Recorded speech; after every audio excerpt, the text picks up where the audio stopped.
Okay, good day mga bossing. So ito, meron tayo na namang hugot makina. Ayan. So meron tayo ngayon Aerox version 1. So hugot na naman yung makina. So ang gagawin lang dito ay palit block tsaka timing chain tsaka guide. Kita nyo bakit chain magpapalit. So tingnan nyo yung play ng kanyang chain. Kita nyo. So hindi na normal yung ganyang kaluwag. Sobra na yan.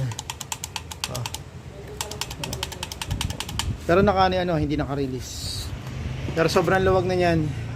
Dapat yan kahit na yung tensioner, dapat konti lang yan. Ganyan lang dapat yan. Ganito lang dapat yung clearance. Kaso ngayon, sobrang luwag na.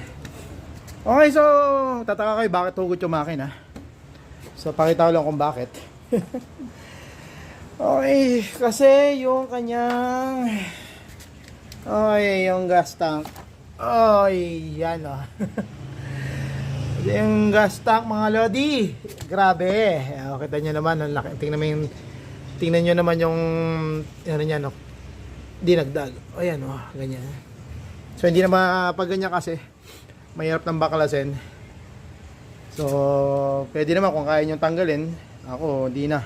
Mas piliin ko na lang baklasin, hugutin yung makina kaysa tanggalin ko yung tangke. Ang hirap ng tanggalin yung mga ganyan tangke. Oh my goodness. So yun lang yung gagawin natin ngayong araw mga bossing. So palit block set, tapos chain guide, timing chain. So yun lang yung mapapalit. Siyempre palit na rin ng valve seal to.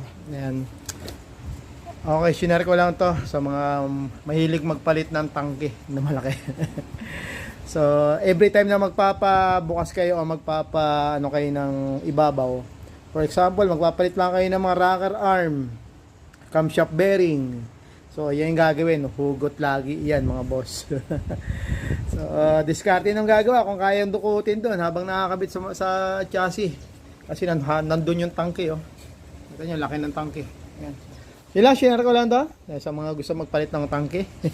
So ganito na yung magiging procedure kapag magpapa-service kayo ng inyong mga unit. Alright, let's G